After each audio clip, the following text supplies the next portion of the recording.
근데 형 MBTI 뭐예요? 어?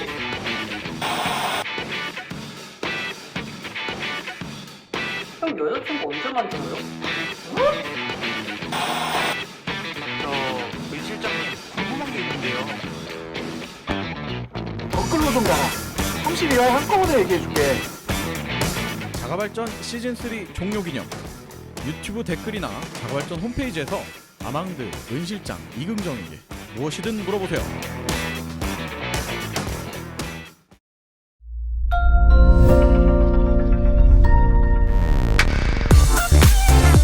하루하루 먼 놈의 세상이 이렇게 빨리 변해가는지 나만 빼고 다 발전하는 이놈의 세상. 한 주간 어떤 발전이 있었는지 자가발전이 친절하게 정리해왔습니다. 2주의 발전을 소개합니다. 줄여서 이발소. 지금 시작합니다.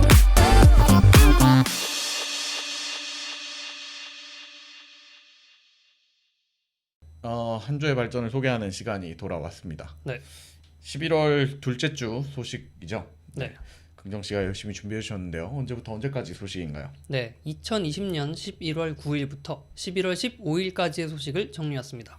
네. 바로 시작하도록 하겠습니다.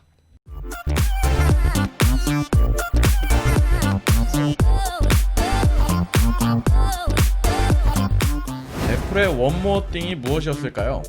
바로 맥 제품을 위해 설계한 M1 칩과 M1 칩을 탑재한 맥북 에어, 맥북 프로, 맥미니의 신제품이었습니다. M1 칩을 사용한 맥북 에어가 현재 판매되고 있는 인텔 맥북 프로 16인치보다 더 높은 성능을 보여주면서 많은 주목을 받았는데요. 여러분, 이제 맥북 바꿀 때가 되지 않았나요? 네, 아마존이 한국에 큰 투자를 했습니다. 바로 SK텔레콤의 자회사인 11번가에 약 3천억 원 규모의 투자를 진행한 것인데요. 이를 통해 국내 이커머스 시장에 아마존이 진출할 예정입니다. 지난 11절 하루 2천억 원의 거래액을 갱신하며 신기록을 갱신하기도 한 11번가. 앞으로 멋진 모습 기대하겠습니다. 구글이 2015년부터 제공하던 구글 포토의 고화질 파일 무료 저장 서비스를 2021년 6월을 끝으로 종료한다고 밝혔습니다. 이후 무료 유저는 15기가까지 저장이 가능하며 메일이나 드라이브 같은 다른 서비스와 용량을 공유한다고 하는데요. 그 전에 미리 업로드한 사진은 해당되지 않는다고 하니까 지금입니다. 빨리 움직이십시오, 여러분. 공정거래위원회가 배달 서비스인 배달의 민족과 요기요의 결합에 대해 조건부로 승인을 내릴 것으로 보입니다. 딜리버리 히어로의 배달의 민족 인수 후 약 11개월 만의 소식인데요. 수수료 인상 금지 등의 다양한 조건들이 논의 중이라고 합니다. 지난 1년간 쿠팡이츠처럼 새로운 서비스들도 점유율을 점점 늘려가고 있는데요. 네, 배달앱 시장 앞으로 어떻게 변할까요? 네, 넷플릭스가 프랑스에서 새로운 시도를 하고 있습니다. 바로 넷플릭스 다이렉트라는 서비스인데요. 전통적인 TV와 같이 선형 방식으로 실시간 방송을 하는 것을 테스트 중입니다. 지금은 일부 회원들을 대상으로 테스트 중이지만 다음 달이면 프랑스 전역으로 확대할 방침이라고 하는데요. 이제는 정말 기존 방송국과 넷플릭스의 차이점이 사라지고 있습니다. 휴대전화 비밀번호 공개법 들어보셨나요? 휴대전화 비밀번호를 악의적으로 숨기고 있는 것에 대해 이를 강제할 수 있는 법률을 제정하겠다는 움직임이 있습니다. 하지만 이는 헌법 12조 자기에게 불리한 진술을 강요당하지 않을 권리를 위반하는 건데요. 해외에서는 테러 범죄를 막기 위해 제한적으로 허용을 하는 추세입니다. 여러분은 어떻게 생각하시나요? 네, 한 주의 소식 또 잘 다뤄봤습니다. 네. 네. 마지막 소식부터 얘기를 좀 해보시죠. 네. 마지막 소식은 최근에 법무부 장관이 직접 이제 거론을 해서 얘기가 좀 나왔던 휴대전화 비밀번호 공개법이라고 일단 가칭이 붙었는데요. 네. 그거에 대한 소식입니다. 소개를 좀 해주십시오, 긍정 씨. 네, 이제 법무부 장관이 직접 이 휴대번호 비밀번호를 공개할 수 있는 그런 법률을 아예 제정을 하도록 지금 준비를 하는 거거든요. 네. 그러니까 이게 무슨 말이냐면 예를 들어서 은 실장이 나쁜 사람이야. 나쁜 사람이죠, 저는. 그렇죠. 예를 들 필요가 없고요. 네. 어쨌든 은 실장이 나쁜 사람인데 이 사람이 되게 악의적인 무언가 네. 마음을 갖고 있어요. 네네. 그래서 은 실장의 아이폰을 열어봐야 됩니다. 근데 비밀번호가 걸려 있어. 페이스 아이디나 뭐 터치 아이디나 뭐 여러 가지. 그래서 열리지가 않는 거예요. 이렇게 하면 안 됩니까? 페이스북- 이거 봐, 이렇게 하면 안 됩니까? 네, 막 카메라 들이밀면 요즘은 열릴 수 네. 있죠. 그렇죠. 그래서 이런 식으로 잠겨 있는 상태에서 아무리 봐도 이 사람 너무 악의적이고 네. 사회에 지금 굉장한 피해를 끼칠 수 있다라고 하면 열 수 있게 뭔가 법적인 이 제도가 있어야 하지 않느냐라는 이야기죠. 일단 뭐 아까 헤드라인에서도 얘기해줬듯이 우리나라 법에는 이제 그 불리한 피해의자도 그러니까 네. 나쁜 짓을 한 사람도 불리한 증언을 하지 않을 권리가 보장이 돼 있어요. 강요를 하면 안 되죠. 네. 거기다 우리나라는 이제 무죄 추정의 원칙이 또 있지 않습니까? 네. 그러니까 죄가 있는 게 명확하게 법에서 땅땅땅 하기 전까지는 네. 죄가 없다고 해줘야 되기 때문에 그 사람이 악의적으로 그걸 갖고 있다고 하더라도 자기한테 불리한 증언을 어거지로 하거나 혹은 이제 그렇지 않도록 법이 제도화되어 있는데 네. 그거에 좀 반하는 법률이 아닌가 하는 의견들이 굉장히 많아요. 그렇죠. 네. 해외에서는 근데 이걸 쓰는 나라들이 있다고요. 있죠. 이제 유럽 같은 곳은 네. 뭐 이렇게 비교를 하긴 좀 그렇지만 국내보다 뭐 테러 사건이나 뭐 그런 게 좀 위험한 노출이 것들이 많이 돼 있죠. 많죠. 그렇다 보니까 뭐 결정적으로 잡았는데 증거가 딱 스마트폰 안에 있는 거야. 그런 것 때문에 아주 제한적으로, 그러니까 뭐 자유롭게 여러분 다 열 수 있습니다. 이게 아니라 아주 특수한 케이스에 해당해서만 이거 이제 오픈하는 법이 있습니다. 그러니까 뭔가 그 이거 하나 여는 거에 이 사람의 그 보호권을 해주는 것보다 네, 사망하는 사람들이 엄청나게 많을 것으로 보인다. 그렇죠. 뭐 이런 우려가 된다면 이제 네. 제한적으로 열 수 있다는 거죠. 그런 셈이죠. 네. 네. 우리나라에서는 이제 지금 내용을 보면은 이제 뭐 이걸 하겠다 이런 건 아니고 할 수 있는 환경이 되는지 좀 조사해 봐라 이런 정도의 지금 순간인 것 같아요. 어떻게 네. 생각하세요? 이거 저는 뭐 저부터 말씀드리면 저는 이건 절대 있어서는 안 되는 일이라고 저는 생각을 맞습니다. 하거든요. 일단 뭐 우리나라에서는 뭐 다른 나라 아까 말씀하신 때 비교하기는 좀 그렇지만 네네. 1대1로 비교하기는 좀 그렇지만 상대적으로 테러에 대한 그런 위협들이 좀 덜한 나라고 그렇죠. 그래서 그런 식으로 법이 들어와서는 조금 어려울 것 같고요. 물론 뭐 대비한다 뭐 이런 거에 있어서는 뭐 제도의 필요성 공감하지만 일단 그 용도로서 이걸 제도화하겠다는 게 네네. 아니기 때문에 그래서 이 부분은 저는 뭐 예를 들어서 은 실장한테 네. 하루에 1,000만 원을 줄 테니 네. 어제 내가 할래. 대화했던 카톡 내용 다 네. 공개하라면 하실 수 있겠어요? 이거 고민한단 말이야? 천이면 안 됩니다. 천 갖고는 좀 안 되지만 네. 근데 그거에 대해서 사람마다 그 기준이 다 다르겠죠 네. 아마. 그래서 그러니까 어저께 그 카톡이 아니라 어저께 인터넷 검색했던 기록을 다 공개해볼까? 그럼 천 갖고는 뭐 1억 넘어도 안 되지. 네, 근데 그거를 다 이제 신문사마다 다 걸어놓겠대. 그렇다면 어떻게 될까요? 진짜 그건 명예살인이겠네요. 네. 그래서 이거는 뭐 물론 그렇게 사용되지는 않겠지만 그쵸. 예를 들자면 이런 예로 그러니까 나의 극단적인 예를 들수 스마트폰 있다는 안에 들어있는 정보들이 지극히 개인적인 정보들이잖아요. 네네네. 그래서 뭐 물론 저는 그런 부분들에 있어서는 좀 궁금합니다. 네. 우리나라는 테러의 위협보다는 뭔가 요즘 이제 많이 논란이 되고 있는 게 또 공수처라 뭐 네. 이런 정치적인 사안들이 있지 맞아요. 않습니까? 네. 이런 정치에 있어서 네. 뭐 어떤 선거 개입이라든지 이게 있다면 그런 부분에 있어서 한정적으로 도입하겠다. 그러면 뭐 나랑은 관계가 없으니까 모르겠지만 근데 어쨌든 근본적으로는 저는 좀 공감하기 어려운 법안인 것 같아요. 만약 이게 뭐 일단 뭐 법안이 발의된 것도 아니고 네. 그렇죠. 그냥 한번 되나 한번 봐봐. 약간 이 정도기 때문에 좀 어렵지만 일단 공식적으로 이걸 하겠다. 그리고 이걸 하겠다고 해서 뭘 어떻게 처벌할 건지 말 안 하는 사람들한테 어떻게 처벌할 건지 안 하면 5만 원. 그러면 그럼 5만 원 내고 안 말할 수 있지. 이런 것들이 되게 좀 네. 애매할 것 같아요. 네. 어떻게 결말이 될지 되게 궁금해지는 사건인 것 같습니다. 긍정 씨는 어떻게 보세요?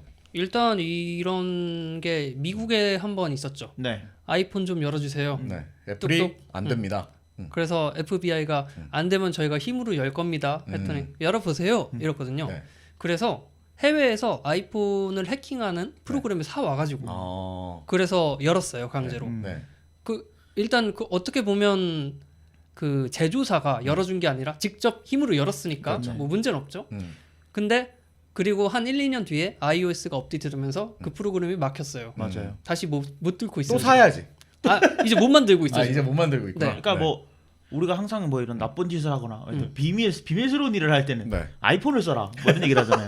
물론 근데 뭐 이렇게 뭐 다른 스마트폰들도 요즘은 그렇게 보안에 신경을 많이 쓰고 있지만 네. 특히 말씀해 주셨던 사례가 이제 이스라엘의 셀러브라이트라는 회사의 이제 소프트웨어를 사용한 거거든요. 네네네. 그러니까 아이폰이나 요즘 스마트폰이 무서운 게 몇 번 틀리면 데이터를 다 지워버려요. 그렇죠. 10번 틀리면 다 지울 거야. 네. 야, 10번 안에 맞춰야 되는 거야. 맞아요, 그리고 맞아요. 3번 틀리면 자꾸 그 시간이 늘어나. 시간이 기하급수적으로 늘어나요. 맞아요. 처음에 한 번이었다가 두 번이었다가 네 맞아요. 번이었다가 네. 8번이었다가 이런 식으로 늘어난단 말이에요.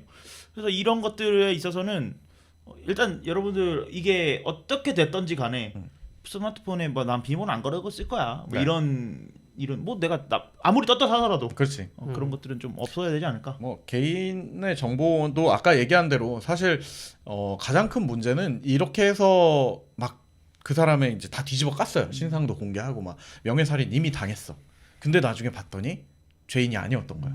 그랬을 때 오는 피해에 대한 책임을 질 수가 없기 때문에 이건 애당초 도입이 아마 안 되지 않을까 싶어요. 사실 법리적으로 검토를 하더라도. 근데 되게 애매한 게 뭐냐면 이제 뭐 법적으로 보면 뭐 다른 얘기겠지만 네, 뭐 은 실장 물건이 다 압수됐어요. 영장 가져와. 맞아요. 근데 은 실장이 노트에 써놓은 건 볼 수 있는데 핸드폰에 써놓은 건 못 봐. 그렇지. 근데 그렇게 예를 들자면 원래 이제 옛날에 그 금고가 범죄자들이 엄청 크고 막 못 따는 금고를 갖다 놓잖아요. 거기에 다 넣어놓고. 네. 압수수색을 했는데 그 금고도 일단 옮겼어. 근데 금고를 딸 수가 없으면 못 찾는 거죠. 아 그러면 네. 금고에 넣은 거니까 문제 없다. 아니 아까 얘기한 대로 이스라엘의 그런 뚫는 거를 어디서 구해와서 음. 뚫어버리면 할 말은 없지. 네. 난 안 말한 거니까. 그러니까 날 보호하기 위해서 그런 방식으로 처리가 돼야 된다고 저는 생각은 해요. 그러면 그거네요. 금고를 안 열면 너를 처벌하겠다. 그렇지. 지금 그거나 다름이 없는 거죠. 네. 근데 금고의 비밀번호를 안 말할 권리는 있는 거니까. 그치. 네.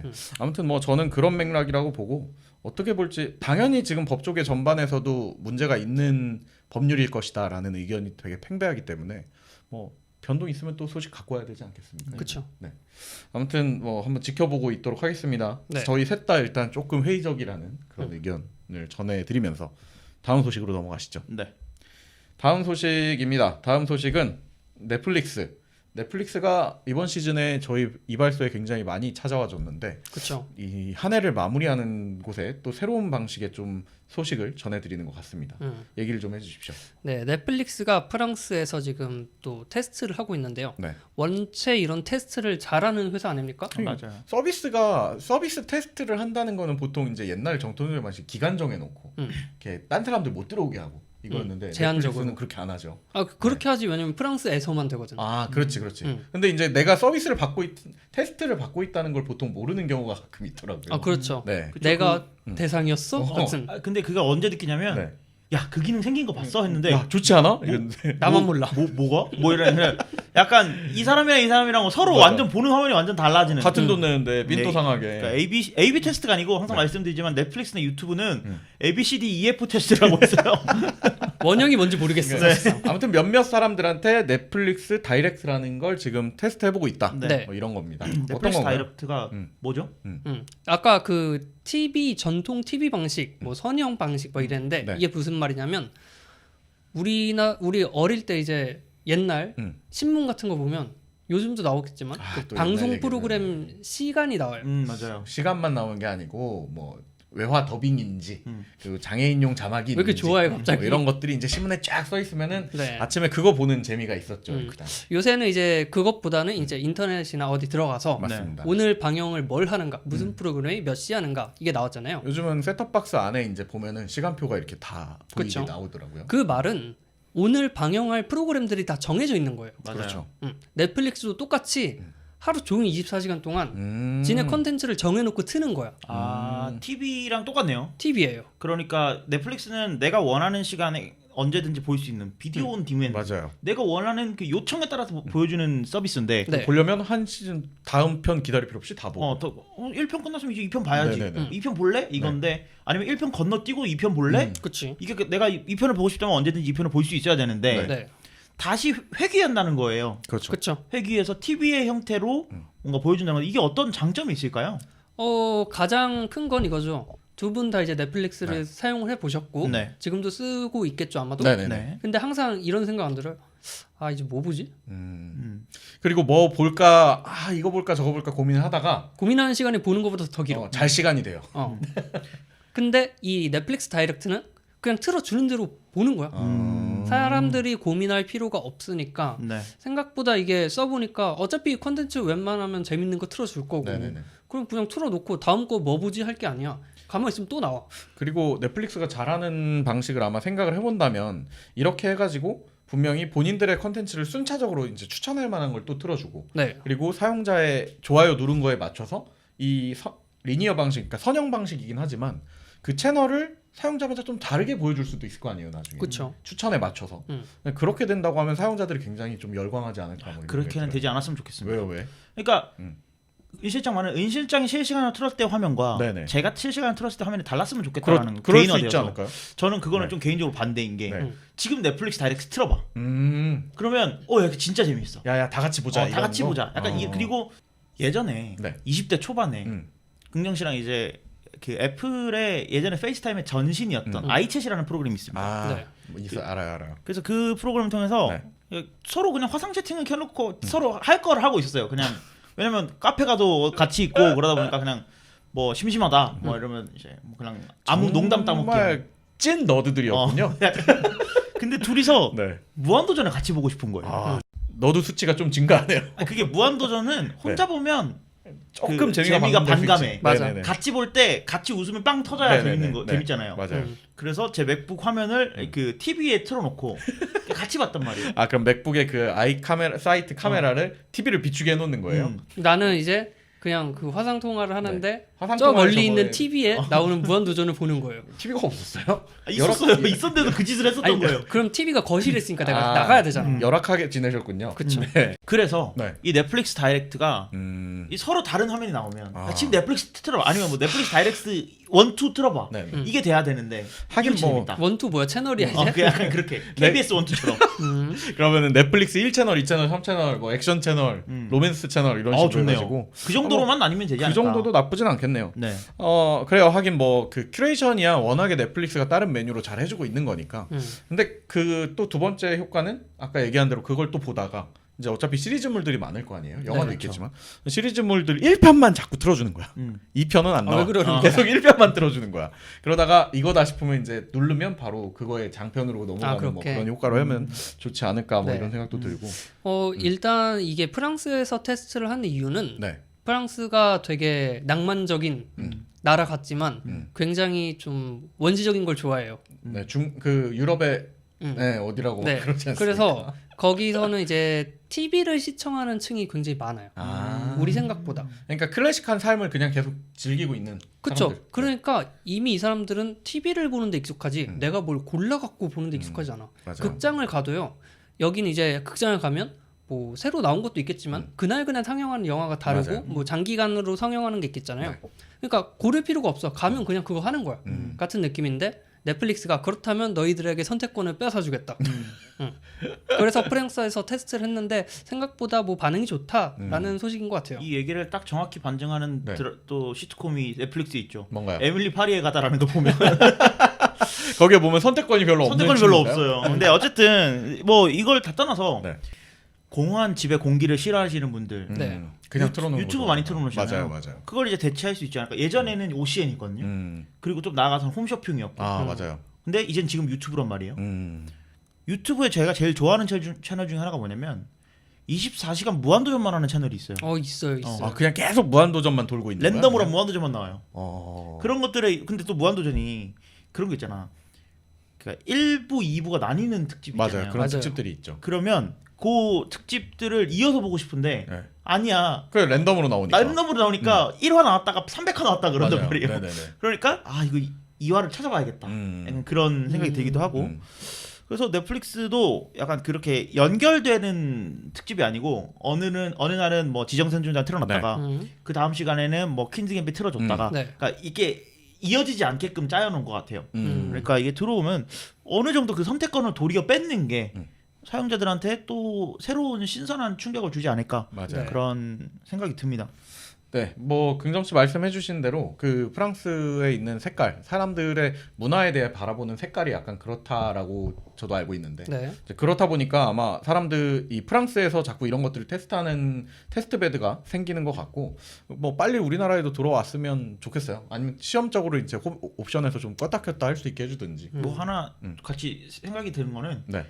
그 유튜브 라이브 보면은 네. 채팅 막 올라오죠. 아 그쵸. 맞아요. 전 그 채팅 보는 게 재밌더라고요. 그게 또 새로운 컨텐츠가 될 수 있죠. 여기도 그렇게 같이 되면 좀 재밌을 것 같아요. 내가 요새 그 채팅을 한번 봐봤는데 네. 너무 빨리 올라갔고 그거 보는 것도 능력이야. 읽을 수가 없던데 네. 나는. 근데 그냥 이렇게 눈에 딱 띄는 것들이 있어요. 가끔 있죠. 음. 그런 것들이. 그래서 뭐 이렇게 하면서 아니면 후원할 수 있는 기능이라든지 이 컨텐츠를 이 컨텐츠 제작사한테 시즌 2를 만들어 주세요.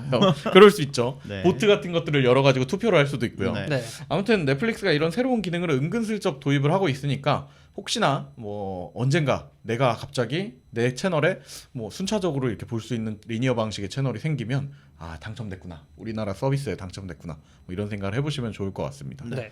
다음 소식으로 넘어가시죠. 네. 다음 소식은 배달 서비스 소식입니다. 네. 배달의 민족과 요기요가 합쳐지는 거에 대해서 공정거래위원회가 이제 뭐 여러 가지로 검토하고 있다, 이런 소식인데 자세한 소식 한번 얘기를 해주십시오. 네, 그 여러분들이 이제 배달의 민족이 게르만 민족한테 팔렸다. 뭐 이런 게르만 소식. 민족. 왜 게르만 민족입니까? 네, 그런 소식 많이 들어봤을 건데 왜냐하면 우리나라에서 서비스하는 요기요, 네. 요기요를 만든 곳이 이제 딜리버리 히어로라는 국제 회사고요. 그 회사가 이제 독일에 본사가 있습니다. 그러니까 요기요가 우리나라 건데 우리나라에서 배달의 민족이랑 합쳤다가 아니라 독일 회사가 와서 인수를 했다라고 보시는 게 맞을 것 같아요. 그럼 우리나라에 이제 서비스되고 있는 주로 주 배달 서비스, 네, 뭐 요기요 그리고 배달의 민족 다 한 회사 거라는 거죠? 그 아직 아니에요. 근데 아직 아니에요? 왜냐면 인수한다고 발표를 했는데 이렇게 큰 회사들의 인수는 네. 당연히 누가 감사를 하겠죠. 그래야죠. 네, 이게 말이 되는 건지 만약에 뭐 독과점이나 여러 가지 문제가 있으면 합쳐질 수가 없어요. 뭐 예를 들어서 지난 2016년에 네. 네, 이제 SK텔레콤이 CJ 헬로비전 네, 거기를 먹겠다라고 했는데 공정거래위원회에서 너 이거 독과점 아니니? 뱉어. CJ가 규모도 좀 컸었고 그리고 SK랑 합병하면 완전히 동일한 사업 분야가 더 커지는 게 되니까. 그렇죠. 그래가지고 이제 너는 못 합친다라고 판결이 난 적이 있어요. 네네네. 그렇기 때문에 배달의 민족이랑 요기요가 합치는 것도 과연 이게 가능한 건가 해서 지금 눈치를 보고 있는데 똑같은 그림이겠네요. 무려 이게 11개월 전, 그러니까 작년 겨울에 합친다는 얘기가 나왔어요. 네. 지금 거의 1년 다 돼가. 그게 이게 두 회사가 합치게 되면 네. 국내 점유율이 90%가 넘는다고 하니까 네, 그럼 독과점인 거 아니야가 아니라 진짜 독과점이네요. 독과점이죠. 네. 그렇게 볼 수 있지. 네. 근데 어쨌든 그 합쳐주는 거를 허락을 안 해주고 거의 1년간 지금 끌어오고 있어요. 뭉개고 있는 거예요. 아니 입맛도 안 나죠. 그냥 조금 지금 생각하고 있잖아. 잘 약간 모르겠어요. 이런 네. 느낌이죠. 네. 근데 어쨌든 독과점이니까 누가 봐도 네. 사람들이 보기에 야 이거 합치면 안 돼라고 생각을 하고 있는데 아마도 조건을 좀 붙여가지고 네네. 승인을 해주지 않을까 하고 있습니다. 일단 뭐 잠깐 그 헤드라인에서도 얘기 드렸던 쿠팡이츠, 네. 우버이츠 이제 이런 것들이 우리나라에 조금씩 입지를 넓혀가는데 네. 어때요? 아직 비율상으로는 멀었죠. 요기요랑 배달의 민족에 비비려면 그냥 근데 배달 앱 하면 뭐가 떠오르세요? 배민. 배민이 떠오르죠? 그렇죠. 그러니까 배민이 우리나라의 사용자 수가 1,000만 명이 넘습니다. 와. 1,000만 명이 넘는데 쿠팡이츠가 현재 100만 명이 안 돼요. 쿠팡이츠가 75만 명 수준이기 때문에 예예. 10배 이상 차이가 나죠. 그렇죠. 그러니까 이거는 이제 싸우기가 좀 힘들지만 그러네요. 쿠팡이츠는 또 쿠팡이츠만의 매력을 계속 발산을 해야 되는 상황이고 음. 배달의 민족은 계속 이제 현상 유지를 잘하면서 뭐 그때 제가 이제 제 자가발전 특집에서 말씀드렸던 네네. 뭐 지역 특산물을 배달한다거나 이런 새로운 시도들을 하고 있는 상황이죠. 사다리 차기만 하면 됩니다. 네. 일단 그 말씀해주신 것처럼 사용자 수가 그러니까 가입자 수가 1,000만 명. 네. 그리고 뭐 요기요가 예를 들어서 500만 명. 뭐 이렇게 있다고 해서 합친다고 그게 1,500만 명이 되진 않을 거란 말이죠. 별개의 서비스로 네. 가겠죠. 그리고 또 사용자층이 좀 많이 겹치지 않을까요? 배달의 민족이 싫어서 요기요를 쓰시는 분들도 있기 때문에 요기요랑 배달의 민족이 합쳐지는 상황은 제 개인적 감히 예상해보자면 없지 않을까. 네. 타 회사는 합치더라도. 네. 네. 아무튼 뭐 이거는 사실 저희뿐만 아니라 그 실제 자영업을 하시는 분들한테도 굉장히 큰 좀 주목할 만한 소식인 것 같고 거기에 영향을 받으면 당연히 또 시켜 먹는 그 우리한테도 영향 있지 않겠습니까? 그러니까 배달 이게- 전문가로서 어떻게? 이게 문제가 되는 이유는 네. 그러니까 맨날 시켜 먹는 우리야. 뭐 앱이 요기요가 쿠폰 3,000원 그쵸? 준다 하면 네. 요기요가 사 먹고. 그치. 쿠팡이츠 가서 5,000원 준다면 쿠팡이츠 사 먹고. 네. 우버이츠 10,000원 깎아준다면 우버이츠 가는 거고. 네. 그런데 이제 자영업자 입장에서는 이게 굉장히 큰 뉴스고 주목해야 될 만한 이슈인 게 이 두 회사가 손을 잡고 야 수수료 올리자. 네. 수수료 우리 한번 크게 한탕 해보자 이런다면 네. 이제 90%에 달하는 사용자를 가진 서비스를 버릴 수도 없는 상황이고 맞아요. 그리고 그렇다고 얘네가 수수료를 주자니 가격을 안 올릴 수도 없는 상황이고 그러니까 전반적으로 모두 이 점유율을 끌어내릴 수 있는 그런 상황이거든요. 그 독점의 문제죠. 그게. 그래서 이게 독점의 가장 큰 문제이기 때문에 아마 이 공정위에서도 이 문제를 가장 이제 심각하게 보고 있을 것 같아요. 그래서 뭔가 수수료 인상을 좀 막을 수 있는 제도적인 장치가 좀 필요할 것 같고요. 네. 뭐 예를 들어서 어떤 니네 수수료 인상 몇 년 동안 하지 마. 그러면 니네 합병 승인해준 거 취소해 버릴 거다. 조금이라도 올리면 취소해 버릴 거야. 근데 이제 또 다른 방식은 수수료는 안 올려. 네. 수수료는 안 했는데 그냥 다른 방식으로 올릴 수 있어요. 예를 들어서 배달 수수료는 저희 무료예요. 라고 하지만 최상단에 올리시려면요. 그쵸. 한 30만 원씩 내셔야 됩니다. 그리고 여기를 통해서 뭐 하면은 수수료가 아니고 뭐 네. 수고비로 30%를 떼어가겠습니다. 그러니까 말장난으로 할 수 있는 어느 정도의 그 있죠. 여지가 있거든요. 네. 뭐 그래서 입점비라는 걸 새로 만들어 버릴 수도 있는 거고. 그치. 네. 방법이야 여러 가지가 있지만은 이거 합치는 것 자체에 대해서는 저는 그래서 예전 CJ나 헬로비전 때처럼 이거를 제재를 거는 게 맞지 않을까라는 개인적인 생각입니다. 근데 또 이게 무조건 독점이니까 절대 안 된다고 생각을 할 수도 있는데 이런 케이스도 있어요. 옥션이 이베이가 G마켓에서 샀던 것. 그럼 옥션 이 G마켓은 지금 한 회사죠. 한 회사죠. 네. 뭐 둘이 이제 다른 쇼핑몰이긴 하지만 맞아요. 둘을 합치면 우리나라에 이제 이용자 수가 제일 많은. 독과점이네. 네, 그렇게 되죠. 하지만 여기도 인수할 때 허락을 해줬어요. 음. 왜냐? 아 그래 뭐 옥션, G마켓 니네 사용자 많은 거 알겠어. 근데 너네 말고도 다른 데들이 있잖아. 오케이 그러니까 니네는 합쳐도 돼 이거였고 이번에 이제 배달의 민족과 요기요가 합치는데 허락을 해주는 이유는 아마도 뭐 쿠팡 이츠랑 뭐 보니까 있던데 그리고 니네 수수료 올리지 않으면 어느 정도 내가 봐줄 수 있어 라는 거죠. 아 이게 좀 실체를 모르고서 허락해 주는 거 아닐까요? 네. 뭐 그렇게 막연하게 겁먹을 필요는 없지만 네. 뭐 이런 조건도 있을 수 있을 것 같아요. 뭐 전반적인 배달 시장의 환경에 도움이 될 수 있는 왜 그거 있죠. 건물 지을 때 항상 그 조형물 세우고 공원 만들어야 되는 거. 맞아. 약간 그것처럼 니네 뭐 이거 하려면 배달원 하시는 분들 무조건 정규직으로 채용해. 그 뭐 이런 조건으로. 뭐 말도 안 되는 얘기지만 그렇죠, 네. 그렇죠. 그러니까 현실적으로 불가능한 얘기들이지만 그래서 이런 것들에 대한 좀 제도적인 개선이나 전반적으로 이런 생태계를 좀 끌어올릴 수 있는 조건부 승인이 된다면 나쁘지 않을 것 같다는 생각이 듭니다. 하긴 뭐 말씀하신 것처럼 그 아예 이런 눈앞에 보이는 수수료나 이런 거 말고 아예 그 배달 환경 시장을 개선할 수 있는 조건을 걸 수도 있겠네요. 네, 그리고 왜냐면- 이미 하고 있는 쿠팡이츠라는 회사가 쿠팡이츠만 놓고 보면 불쌍해 75만 명밖에 없어 약간 이런 느낌이야. 네. 쿠팡을 생각해 보세요. 그렇지 어마무시하지. 쿠팡을 생각해 보세요. 쿠팡도 작은 회사가 아니기 때문에 그렇죠, 그렇죠. 뭐 이것 때문에 뭐 망한다 뭐 그럴 그게 아니라서 순조롭게 뭐 합병은 되지 않을까. 옛날 옛적에 그 요기요 배민 말고 하나 더 있었는데 원래 배달통, 삼각체제였거든요. 배달통. 그거 어디 갔어요? 배달통도 딜리버리 히어로 아 거였는데. 그래요? 네. 그러면 그 인수한 다음에 약간 내놓은 자식처럼 그냥 버려진 것 같은 그런 느낌. 상식적으로 이제 생각했을 때 여기 굳이 힘을 줄 필요가 없겠다. 잘 되는 네. 것만 주면 되겠다. 네, 그렇게 생각을 한 게 그렇군요. 아닐까. 아무튼 그 저희 자가발전의 배달 음식 전문가 아망드 씨의 의견은 굳이 나쁘게만 볼 것도 없고 그냥 이렇게 관망하고 있으면 된다. 뭐 이런 거 아니겠습니까? 쿠폰 많이 주는 대로. 가지겠다는 그런 의견입니다. 네. 참고해 주시기 바랍니다. 네. 예, 다음 소식으로 넘어가시죠. 네, 다음 소식입니다. 다음 소식은 개인적으로 좀 통탄할 만한 소식입니다. 뭐가 또 없어졌나 보네. 네, 아주 오래 전부터 이제 구글이 그 구글 포토에 사진을 올리면 무제한으로 이제 올릴 수 있다. 그래서 영상도 무제한, 사진도 무제한, 무료 회원도 무제한. 얼마나 좋습니까? 이런 장점이었죠. 서비스를 하고 있었는데, 그래서 전 주변 모든 인들한테 이제 사진은 구글 포토에 백업하는 거야라고 추천하고 다녔는데, 네. 2021년 6월을 끝으로 이제 무제한 업로드는 중단하겠다라는 소식을 밝혔습니다. 맞습니다. 6, 7개월 남짓 남았네요. 정말 얼마 안 남았네요. 그렇게 들으니까. 네. 2020년도 여러분 이제 끝나갑니다. 네. 행복하셨죠? 갑자기? 구글과 함께하는 이 또 연말 마무리 같은 느낌인데 네. 구글이 원래 이렇게 뭔가 서비스를 냈다가 죽이기도 하고 아니면 뭐 또 새로운 거 냈다가 비슷한 거 또 내기도 하고 이러지 않습니까? 네. 네. 근데 구글 포토도 그런 거의 일환으로 볼 수 있을까요? 그렇죠. 그냥 구글이 구글한 건데. 구글이 구글한 거지. 근데 약간 그거랑 핀트가 다른 건 뭐냐면 네네. 일단 구글이 구글을 하는 케이스는 일반적으로 잘 안 나가. 갖고 없애버려 그냥. 그냥 이거 뭐 없었던 일로 하겠습니다. 뭐 이런 느낌이라면 네네네네. 이번에 구글 포토는 이 비용이 너무 많이 나가는 거야. 지금 제가 알기로 구글이 구글 포토를 쓰는 사람이 한 10억 명 정도 될 거예요. 네네네. 그리고 매년 이 데이터 저장 때문에 1조 가까이 지출을 하고 있거든요. 네. 근데 이 사람들한테 돈을 끌어올 수가 없잖아. 그렇지. 그러니까 구글도 굉장히 좀 난처했을 거고 앞으로 미래를 보면 10억 명이 아니라 20억 명이 쓸 수도 있고 네. 계속 성장을 할 거잖아요.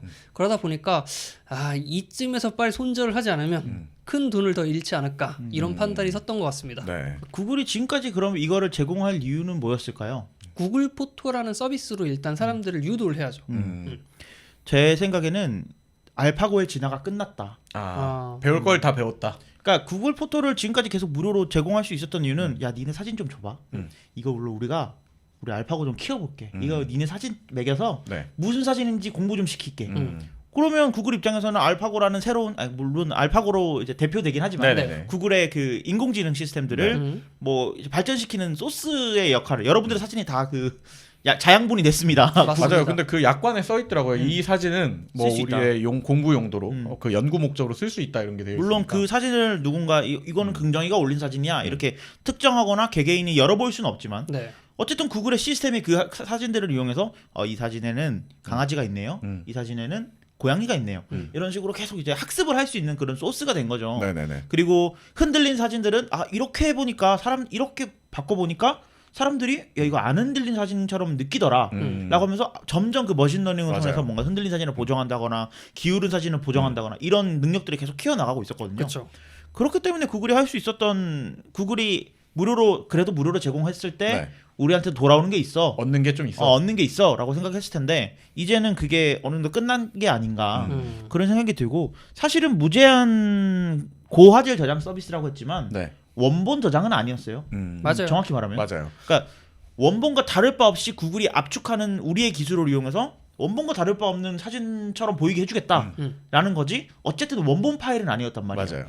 뭐 10메가짜리 파일을 올리면 뭐 1, 2메가로 줄어 있어요. 다만 그냥 일상적으로 쓰기에 전혀 문제가 없는 화질로 줄어 있고 맞아요. 영상 같은 것도 4K로 올린다고 해도 FHD로 바뀌어 있고 그러니까 이런 식으로 약간의 압축을 거쳤지만 어쨌든 일상 영역 안에서는 아무런 영향이 없었기 때문에 사용자들이 야 구글 포토 짱 구글 포토에 사진 저장해놓으면 되지 네. 라고 생각을 했었는데 이제 그 압축을 하는 서비스조차도 여러분들에게 기본으로 주어지는 15기가의 그 용량에 차감을 해서 저장을 하겠다라는 소식인 거죠. 그렇죠. 일단 이거 말씀해 주신 것처럼 기존의 사용자들한테 화질 약간의 열화를 감안하면 무제한으로 올릴 수 있다 보니까 네.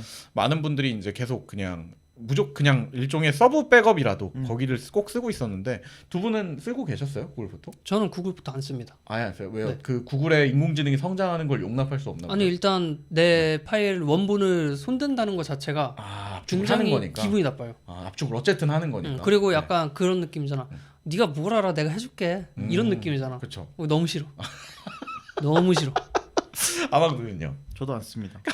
저만 쓰고 있는 거예요 여기서? 저는 네. 일단 사진의 용량이 이 두 분이 평생 찍을 사진을 저는 1년에 이미- 찍기 때문에 그렇죠. 그쵸. 그러니까 1년에 찍는 사진의 용량이 한 600개가 700개 이렇게 어떻게 되니까 관리해? 사진 관리하는 팁 잠깐만 간단하게 그냥 얘기해. 안 하는 거 아니야 관리? 안 해요. 통으로 다 밀어넣고 그냥 어디가에? 장난이고 저는 네.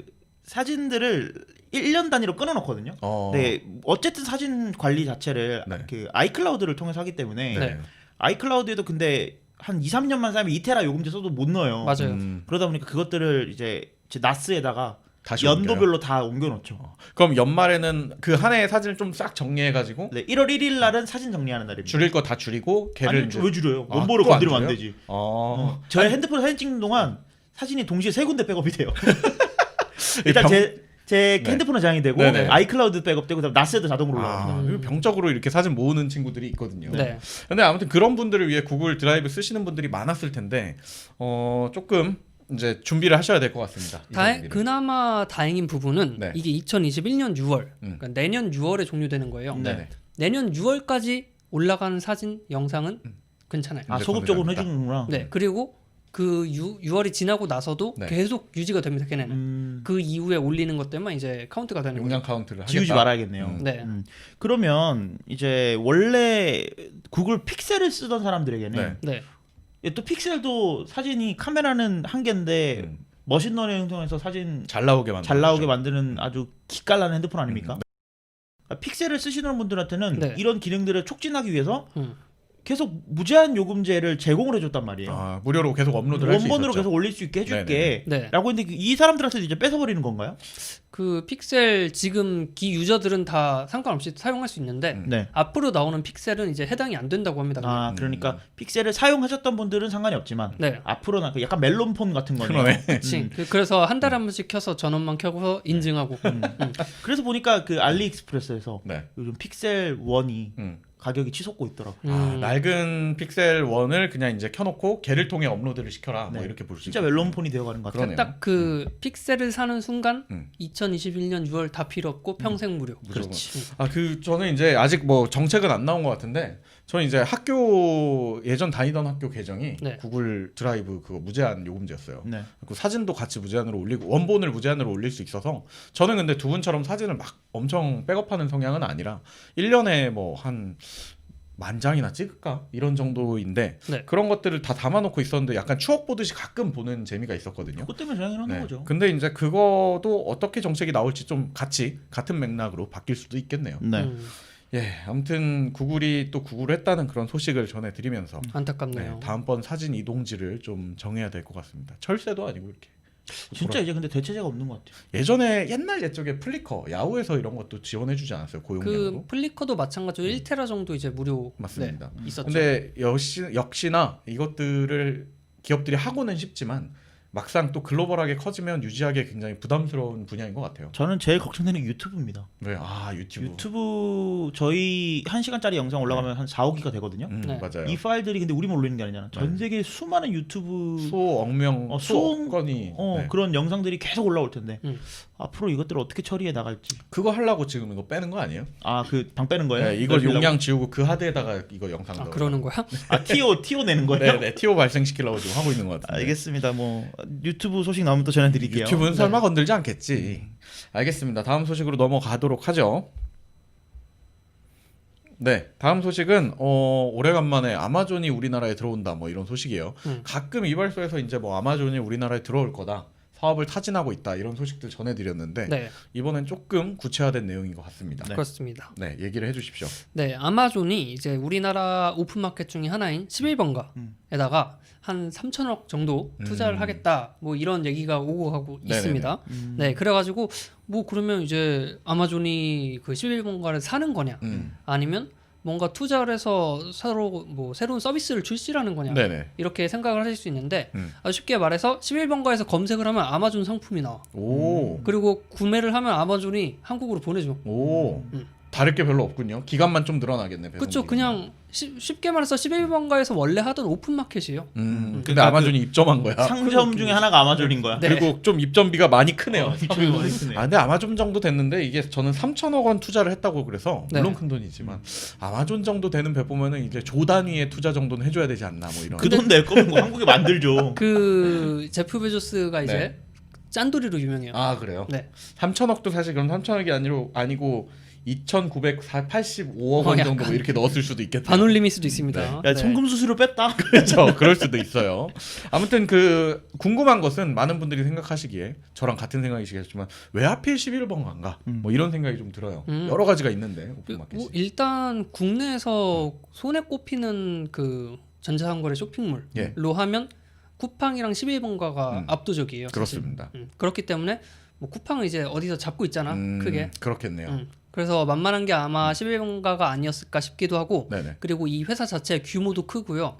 재밌는 거는 이 협업을 하는데 예. SK텔레콤이 굉장히 푸시를 많이 했어요. 아 으쌰으쌰 좀 했구나. 네, 왜 그러냐면 SK텔레콤이 이제 갖고 있는 게 뭐 영상 서비스라든지 이런 거 네. 있잖아요. 아마존은 아마존 프라임이라는 영상 서비스가 있죠. 음. 그러니까 11번가를 통해서 아마존이 들어오는 순간 네. SKT가 같이 할 수 있는 게 너무 많은 거야. 그러니까 콩고물을 기대하고 있었네요. 그렇지, 네. 그렇지. 그 U+가 네, 이제 막 지들 폰에도 그렇고 셋탑에도 그렇고 다 넷플릭스를 막 이렇게 우겨 넣었잖아요. 맞아요. 그렇죠. 그거를 했을 때 사용자들이 괜히 느낌에 야 U+ 가면 넷플릭스 잘 되나 봐. 이런 이미지가 있었던 것처럼 네. SKT도 뭐 아마존 프라임에 조금 기대를 걸어볼 수도 있겠네요. 그러니까 정말로 긍정 씨가 얘기해 준 대로 야 빨리 좀 해봐. 우리도 뭐 해보게. 이런 느낌이었겠어요. 쿠팡도 쿠팡 플레이라는 걸 준비하고 있다라는 소식을 저희가 전해드렸고, 네. 그렇죠. 그러니까 이런 VOD 서비스들에 이제 하나둘씩 진출하고 이것들을 멤버십으로 묶어서 사용자들한테 야 이거 샀지? 기다리는 동안 영상이나 봐. 약간 이런 느낌으로 진동벨이야? 아 근데 그럴 수 있겠다. 유독 지금 이 전자상거래 시장에서 네. 고정 멤버, 그러니까 멤버십, 고정적인 멤버십, 그 이베이 옥션이 갖고 있는 옥션 지마켓의 스마일 클럽, 네. 그리고 그 쿠팡이 갖고 있는 뭐 로켓와우 네. 이런 부분들을 생각했을 때 11번 가면 뭐가 없네요. 생각해보면 있어요? 뭐 있나요? 생각나는 거? SKT SK 멤버십. 멤버십. 멤버십? 응.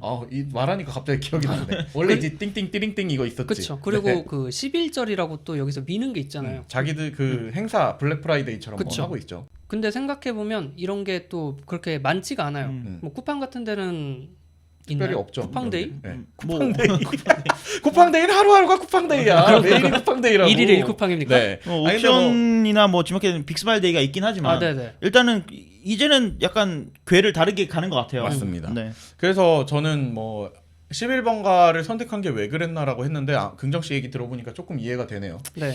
근데 저는 좀 아쉬운 게 아마존이 그 아마존 그 자체로 좀 들어왔으면 좋겠거든요. 그게 최고긴 그러니까 하죠. 아마존이 그 자체로 들어왔으면 좋겠다는 게 무슨 말이냐면 항상 아마존 소식을 볼 때마다 아쉬운 게 AWS가 들어온다.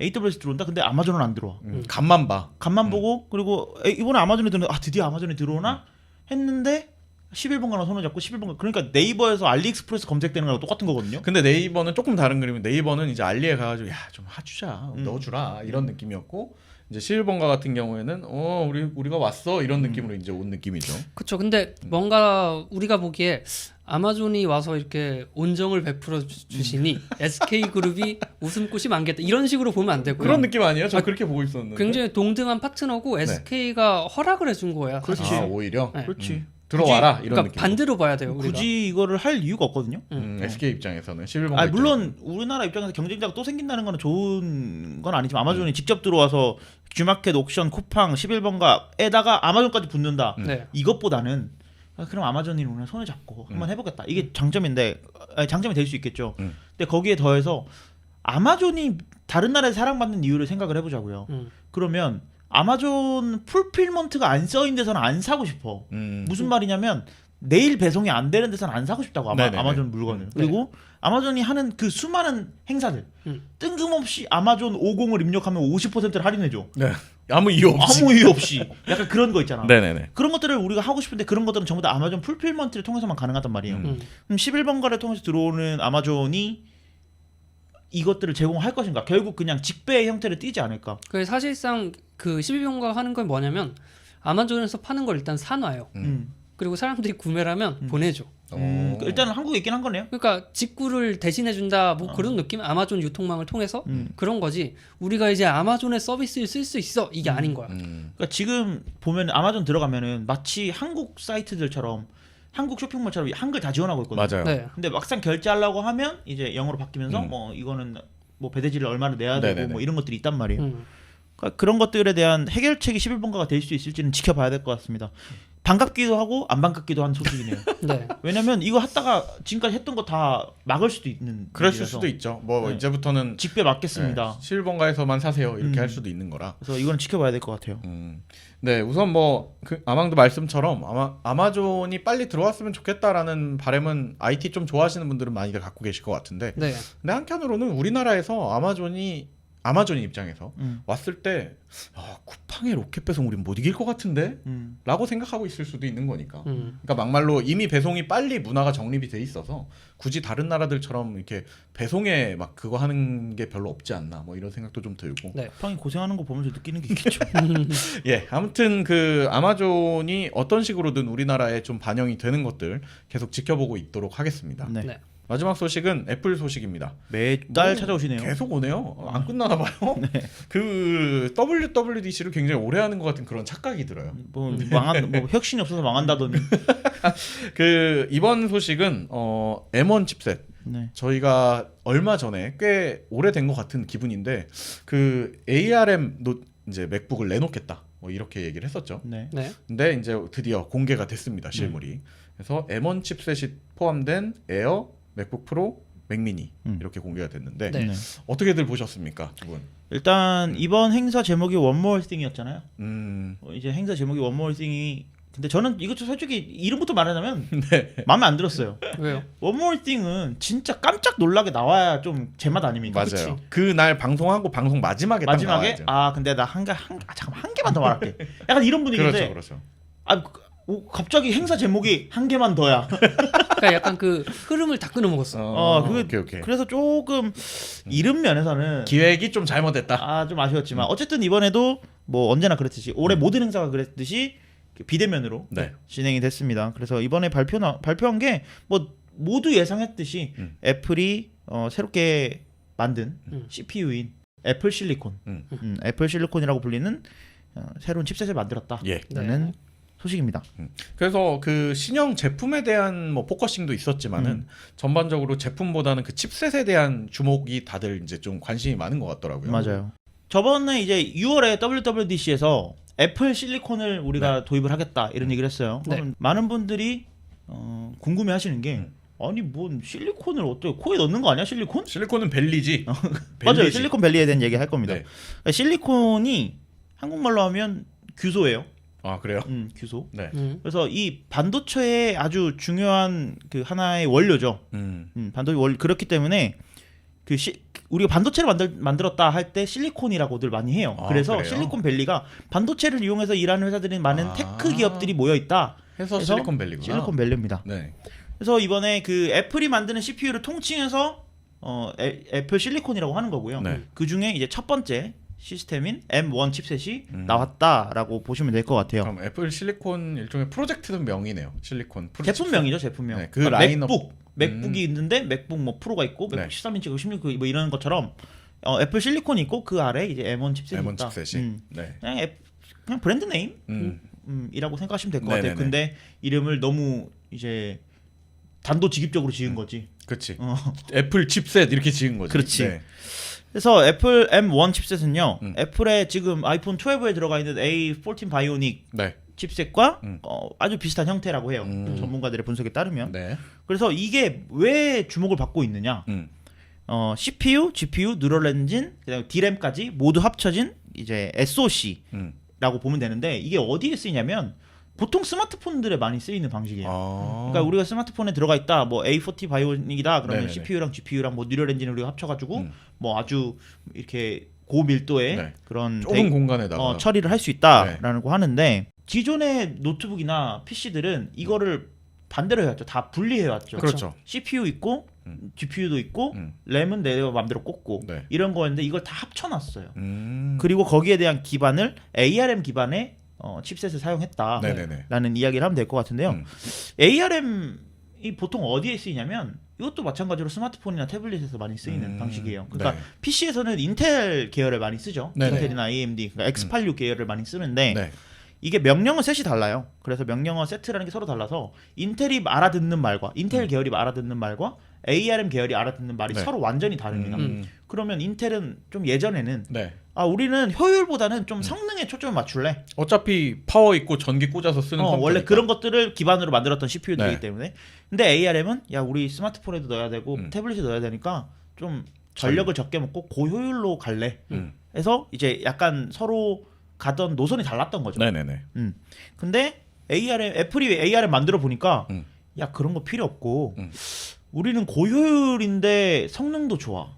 예전부터 A12, A30 이런 거 나왔을 네네네. 때 네. 점점 야 이걸로 컴퓨터 만들면 괜찮겠는데? 라는 의견들이 많았었어요. 그리고 저희가 이제 이발소에서 갖고 올 때마다도 항상 비교군이 뭐 컴퓨터 몇 대 이상의 성능, 뭐 이상의 성능 이런 맞아요. 식으로 설명을 했지 않습니까? 그러니까 뭐 이제는 스마트폰이랑 비교 대상이 아니고 컴퓨터를 놓고 야 이거 맥북 프로보다 좋아요. 뭐 네. 이런 식으로 했었는데 결국 맥북 프로에는 안 들어갔었기 때문에 아쉽다. 뭐 이런 그렇죠. 얘기들을 했었는데 애플이 맥북에 이제 애플 실리콘을 넣겠다. 네. 이런 얘기들을 했어요. 그러면 인텔을 이제 버리겠다라는 얘기인데 얘네가 미쳤나? 라고 생각하시는 분들도 계시겠지만 네네네. 애플은 이런 수많은 버림의 과정을 거쳐왔어요. 맞아요. 옛날 옛적에. 맨 처음에 애플 2 뭐 이런 거 만들 때는 네네네. 모토로라의 CPU를 사용을 했었습니다. 아, 네네네. 우리가 신인들 말하는 386 이런 계열의 CPU를 많이 사용했고 그걸 지나서 이거 너무 발전이 느려 우리의 입김을 많이 넣어서 한번 만들어 볼래라고 했던 게 이제 IBM이랑 손을 잡고 네. 파워PC라는 칩셋을 만들어서 파워PC 맥을 많이 사용을 했었죠. 네. 네. 근데 이것도 이제 야 니네 IBM 왜 이렇게 게을러? 우리가 시키는 대로 일을 안 해. 인텔은 저렇게 열심히 일하는데 그래서 2000년대 인텔로 갈아타면서 사람들의 약간 뒤통수를 때렸죠. 그렇죠. PC에나 쓰이던 CPU를 맥에다 넣었으니까요. 그래서 이제 그 덕분에 윈도우도 쓸 수 있게끔 됐는데 네네네네. 이제 이런 것들을 거쳐서 자체 생산하는 애플 실리콘을 탑재하겠다라고 네. 밝힌 겁니다. 일단 이런 칩셋의 변화는 말씀하신 것처럼 애플 계열을 오래 쓰시는 분들은 이미 한번 경험을 한 것 같아요. 맞아요. 많게는 2번이시겠지만 보통은 어쨌든 파워 PC에서 인텔로 넘어오는 과정을 겪었고 그때 당시에도 이런 식으로 이제 뭔가 좀 이렇게 좀 충격을 완충시키는 여러 가지 작업들을 하지 않았습니까? 맞아요. 사람들의 의견도 많이 반영을 했었고 반응은 안 했어요. 반영은 안 그냥 했습니다. 해야겠다 하니까 했었어요. 마지못해 스티브 하는 잡스가 거군요. 이렇게 누워 있다가 아. 인텔 하니까 그래. 근데 그 이번에도 그런 부분들이 좀 있는데 이번에는 좀 그 반발이 괜찮을까요? 왜냐면 이제 애플을 쓰는 사람들이 우리나라에도 꽤 많으니까 좀 걱정이 됩니다, 저는. 일단 가장 문제가 되는 거는 윈도우를 더 이상 쓸 수 없다라는 거겠죠. 제일 크겠죠, 맥북에서. 그게. 물론 ARM용 윈도우가 있기 때문에 마이크로소프트가 의지가 있다면 지원을 하겠지만 일단은 윈도우가 안 되기 때문에 그런 부분들이 좀 많이 불편한 것 같고 그거 외에도 이제 기존의 인텔용으로 만들어져 있었던 앱들의 성능이 100% 발휘가 되지 않을 거라는 점. 네. 그러니까 로제타라는 게 있잖아요. 네. 로제타 스톤이라는 게 왜 전 세계에 있는 모든 언어들이 다 써 있는 돌, 뭐 이래서 이제 이것만 보면은 그쵸. 모든 말을 알 수 있다. 막 이런 건데. 언어 교육용 앱이죠. 네. 그리고 맞아요. 언어 네. 교육용 앱도 있고. 근데 이거를 이제 우리가 로제타라는 걸 만들었다라고 해서 파워 PC에서 인텔로 넘어갈 때 네. 파워 PC용 명령어로 쓰여진 프로그램들을 인텔용 명령어로 바꿔주는 애플이 직접 만들어서 그래서 했었는데 굉장히 악명 높은 프로그램이었어요. 아 그래요? 느려 터져가지고. 된다 정도였군요. 약간. 근데 그 로제타가 돌아왔습니다. 그래서 로제타 2가 돼서 네. 인텔용으로 쓰여져 있던 프로그램들을 애플 실리콘으로 바꿔줄게. 반대로. 애플 실리콘용으로 바꿔줄게라고 하는 거라서 근데 이게 좀 기존과는 방식이 좀 달라요. 예전에는 실시간으로 바꾸는 방식이었었거든요. 네네네네. 근데 이번에는 이게 앱이 설치가 될 때 미리 바꿔놓습니다. 바꿔서 깔아버리는군요. 그렇죠. 그래서 이 WWDC 때 파이널 컷이나 이런 것들을 공개하면서 그리고 파이널 컷이나 뭐 이런 것들보다도 3D 프로그램들을 보여주면서 성능 저하가 없습니다. 오히려 더 빨라집니다. 뭐 이런 식으로 입을 털었죠. 네네네. 실제로 어떻게 될지는 아직은 뭐 뭘 알 수 없지만은 그렇죠. 네, 그런 퍼포먼스들이 있었다고 합니다. 그렇죠. 그런데 사람들이 그러면 왜 이게 이렇게 빨라지는 것 그러면 불편한 건 알겠어. 네, 조금의 불편함은 있을 수 있어. 그럼 왜 빨라지느냐를 얘기를 좀 해봐야 되는데 그리고 왜 어떻게 성능이 이렇게 좋아지는데 네. 저전력을 사용할 수 있느냐라고 볼 수 있는데 일단 CPU를 보자면 코어가 8개가 탑재가 됩니다. 코어가 8개가 탑재되는데 네. 저전력 코어 4개랑 고성능 코어 4개를 담았어요.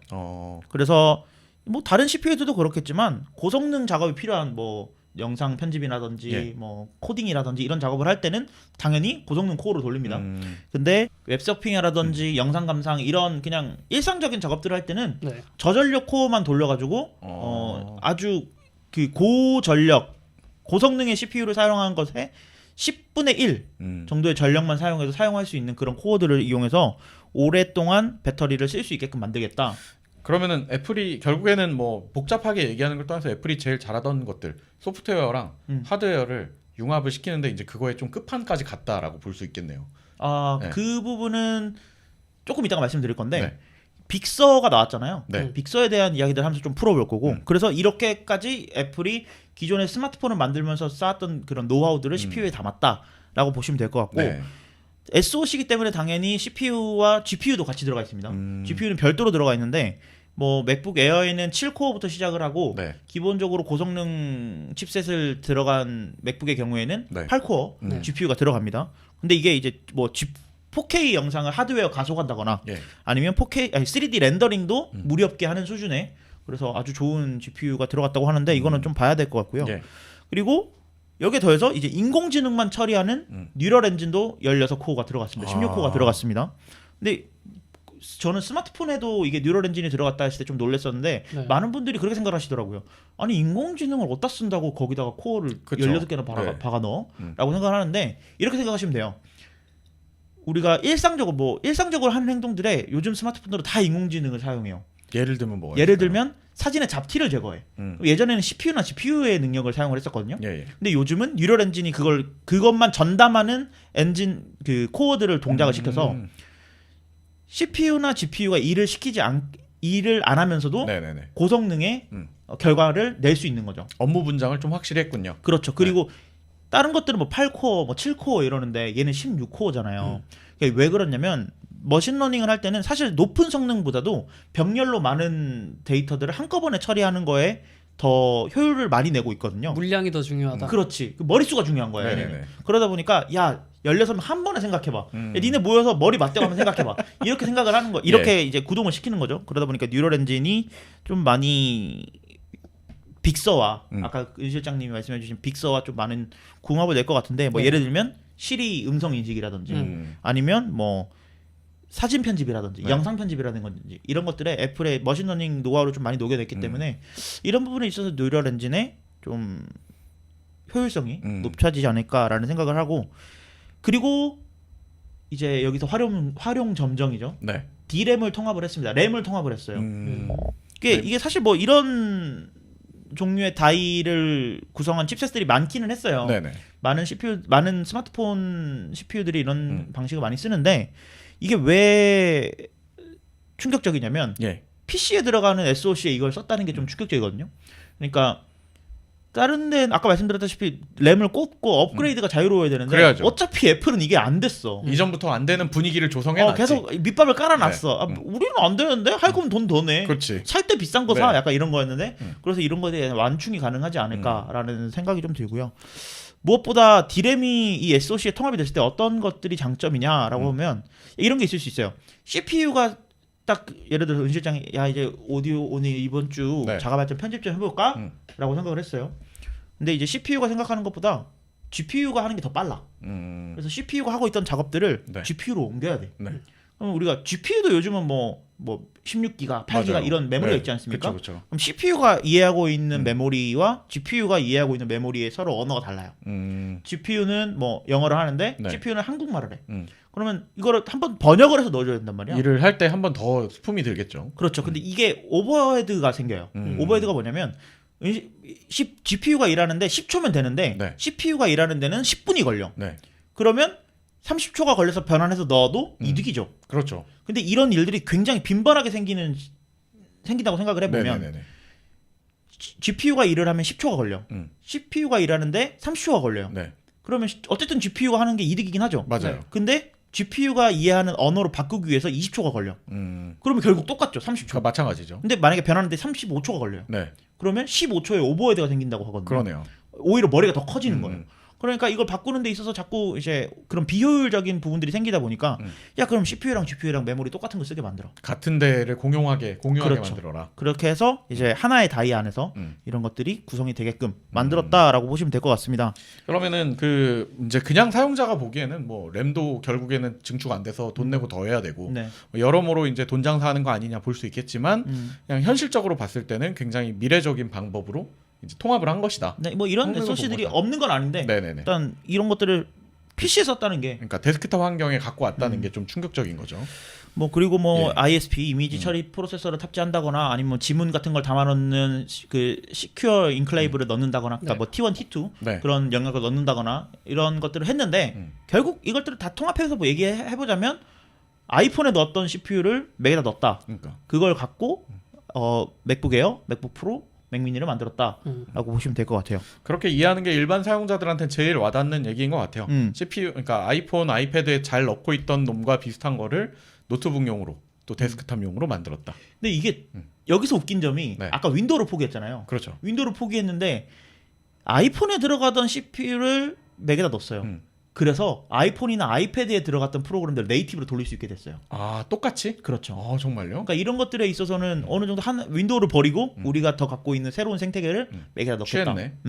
라고 볼 수 있겠죠. 근데 이게 어떤 사람들한테는 훨씬 더 이득인 점이 될 수도 있겠어요. 그렇죠. 네. 뭐 윈도우 자체가 한정적으로 쓰이던 분들한테는. 아니 어차피 뭐 우리 같은 경우 윈도우 은행 업무 할 때나 쓰는 건데 그렇지. 만약에 이제 아이폰에 있는 은행 앱이 맥북에서 돌아간다.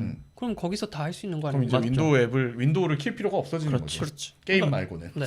이런 것들이 뭐 얼마나 성능이 늘어나겠어 했는데 뭐 애플이 밝힌 바에 따르면 뭐 파이널 컷 저희가 영상 편집하는 프로그램 네. 이런 거는 4배 가까이 3.9배 성능이 향상이 있었고 엑스코드는 프로그램 개발하는 엑스코드는 3.6배 로직 음악 편집하는 로직 같은 경우는 2.5배 정도의 성능 향상이 있었다고 하니까 네. 성능 향상이 저는 꽤 기대가 되는 편이에요. 음. 그리고 이제 이번에 같이 출시한 노트북들이 네. 맥북 에어뿐만 아니고 맥북 프로들도 출시를 했고 그쵸. 여기에 데스크탑 제품군인 맥미니도 출시를 했는데 일단 저는 가장 가성비가 좋게 느껴지는 건 맥북 에어인 것 같아요. 아 정말요. 네, 맥북 에어가 기존에는 인텔 CPU가 들어가 있고 이래서 뭐 발열이나 성능에 좀 자유롭지 못했다는 평이 네네네. 있었는데 이걸 이용해서 야 우리 4K 영상도 이제 맥북 에어로 편집할 수 있어 라고 했고 실제 벤치마크에서 제가 맥북 프로 16인치를 쓰고 있거든요. 네네. 맥북 16 프로 16인치를 가볍게 뛰어넘는 벤치마킹 성능을 보여주고 있습니다. 에어가 뭐 벤치마킹 자체가 그냥 숫자 노름일 숫자 수도 노름이라고 있지만, 할 수도 있지만 네, 근데 말씀하신 대로 기대감을 갖기에는 충분한 지금 정보인 게 아닌가 뭐 네. 이런 소식인 것 같아요. 그래서 은 실장은 뭐 땡기는 제품군 있습니까? 저는 뭐 옛부터 맥미니를 굉장히 사랑했기 때문에 저는 맥미니가 아마 나오면 사보지 않을까. 근데 이제 좀 걱정되는 건 예전 그나마 맥미니를 좋아했던 이유는 아망드가 얘기해줬던 대로 하드웨어에 대한 약간이나마 자율성, 램을 좀 업그레이드할 수 있든지 뭐 SSD를 추가로 꽂을 수 있던지 뭐 이런 거였는데 이번에 완전히 그게 없어져서 뭐 맥미니를 사느니 에어를 사서 가끔 들고 다니는 것도 나쁘지 않지 않나 뭐 이런 생각이 좀 듭니다. 카페에서 맥미니만 들고 다니는 게 아니고 모니터 들고 다니는 그래야죠. 뭐 미니 들고 다니고 그 시네마 디스플레이 들고 다니고 이렇게 해서 커뮤니티에서 곧 만나볼 수 있겠네요. 그렇죠. 기계식 키보드 들고 다니고 거지라고.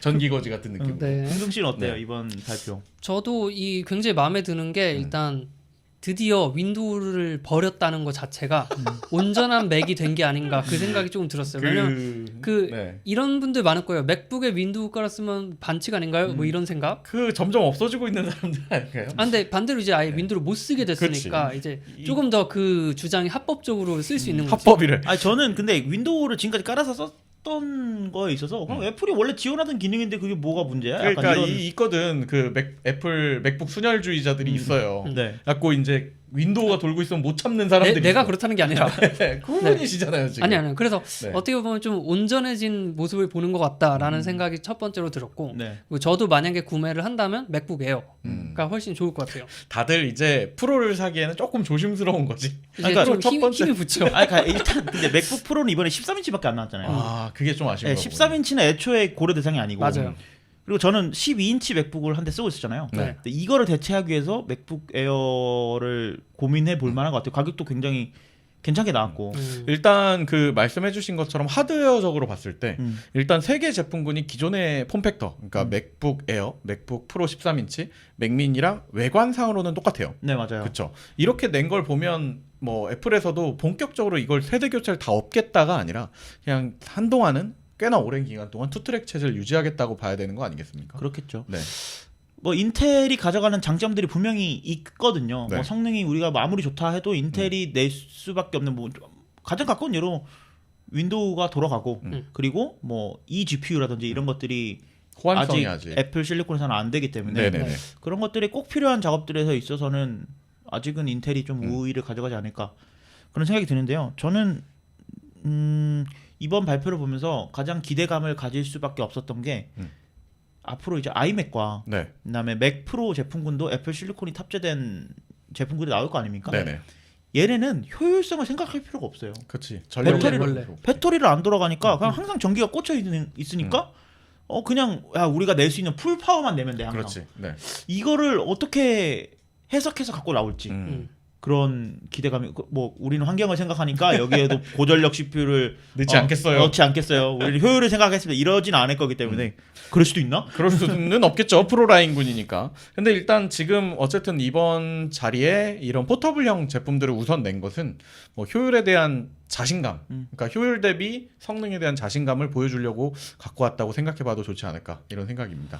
굉장히 기대되는 제품군이 나온 것 같습니다. 그러니까 다른 CPU들이나 뭐 다른 노트북이 나왔을 때 저희가 이렇게 길게 얘기하지 않잖아요. 맞아요. 네. 근데 이렇게 얘기할 수밖에 없는 게 일단 애플은 약간 특별한 그런 사용자층이 있잖아요. 맞습니다. 그러다 보니까 그런 부분에 있어서는 좀 주목할 만한 뉴스라고 보면 될 것 같아요. 뭐 마무리하는 과정 중에 마지막으로 그럼 빅서에 대한 얘기 잠깐 해주시겠어요? 빅서도 이제 실제로 쓸 수 있게 됐죠? 네, 맞습니다. 애플의 최신 OS 네. 맥OS 빅서도 음. 이제 11월 11일부로 실제로 정식 버전이 공개가 됐습니다. 써는 그 기사자기에 들어가는 써인가요? 큰 써 아닙니까? 써에는 스펠링이 다릅니다. 기사자기일 때. 그 캘리포니아 지명이에요. 네네. 그래서 이 빅서에도 음. 또 새로운 변화들이 많았어요. 그리고 네네. 많은 부분들에 있어서 좀 기존의 아이패드나 아이폰에 썼던 그런 기술들을 많이 써온 것 같고 UI도 그런 식으로 많이 변경이 됐고 눈에 띌 만한 점은 아이폰에 들어가 있던 컨트롤 센터라든지 이런 제어 센터가 들어가서 이렇게 통합적으로 관리할 수 있다라는 게 좀 장점인 것 같고요. 패드폰 노트북이 어느 정도는 약간 비슷한 느낌을 내게 됐다. 네, 그래서 뭐 빅서에 대한 이야기는 그까지 얘기하면 너무 길어지니까. 이미 사실 저희가 빅서가 공개됐을 때는 한번 또 이발소에 다루기도 했고요. 근데 여기서 저는 제가 꼭 짚어드리고 싶은 거는 네. 이 공개되는 날 맥 앱스토어의 그 프로모션 이미지가 네. 터치하는 화면이 나왔거든요. 터치하는 애니메이션이. 아, 근데 이게 급하게 사라졌어요. 아 잠깐 실수로 올렸나 보구나. 화면에 터치를 해서 뭔가 동작하는 그런 애니메이션들이 나왔었는데 빅서를 쓰면서 느끼는 거는 얘네 영역이 왜 이렇게 넓어졌지? 라는 생각이 들어요. 마우스로 굳이 이 정도까지 넓을 마우스로 필요가 굳이 이 없는데. 정도까지 넓을 필요가 없는데 왜 이렇게 넓어졌지? 라는 생각이 들거든요. 조만간에. 조만간에 터치하는 맥이 나오지 않을까. 제가 보기에는 이거 실수가 아니고요. 약간 네. 떡밥을 던져 놓은 던진 거구나. 그 J.J. 에이브람스 같은 느낌이네요. 그렇죠. 아니면은 아이패드에서 맥이 돌아간다거나. 그것도 좀 아이패드 프로죠. 역으로 네. 생각해 볼 수 있을 것 같아요. 왜냐면 이제 똑같은 플랫폼을 네. 아키텍처를 쓰게 됐기 때문에. 꼭 이 폰이나 패드에 있던 앱을 컴퓨터에서 돌린다는 고정관념을 가질 필요가 없겠네요. 아이패드 프로까지는 어떻게 네. 얘기가 되겠네요. 그럼. 네, 그럴 수도 있을 것 같아요. 네, 아무튼 뭐 오래간만에 애플에 대한 흥미진진한 소식. 오래간만도 아닌 것 같아. 이제 올해는 더 이상 원모어띵 했으니까 이제 안 갖고 오겠죠? 이제 안 갖고 있죠. 네. 저는 솔직히 이번 발표가 아이폰이나 아이패드 발표했던 것보다 훨씬 더 두근두근거리는 발표였던 것 같습니다. 빨리 이제 원모어띵 해줄 거 알고 저희가 지금까지 방송을 끈 겁니다. 이번 시즌이요. 이거 소개하고 끝내려고. 아유 다행이에요. 예, 알겠습니다. 저희 이발소 이번 주에도 흥미진진한 얘기들 많이 다뤄봤고요. 긍정 씨 준비된 멘트 한번 부탁드립니다. 네. 오늘 나눈 이야기가 즐거우셨다면 팟빵, 파티, 유튜브에 좋아요, 구독, 댓글 많이 남겨주세요. 네, 다음 주에도 IT 소식, 한 주간 IT 소식 잘 정리해서 다시 찾아뵙도록 하겠습니다. 시청해주시고 청취해주셔서 감사합니다.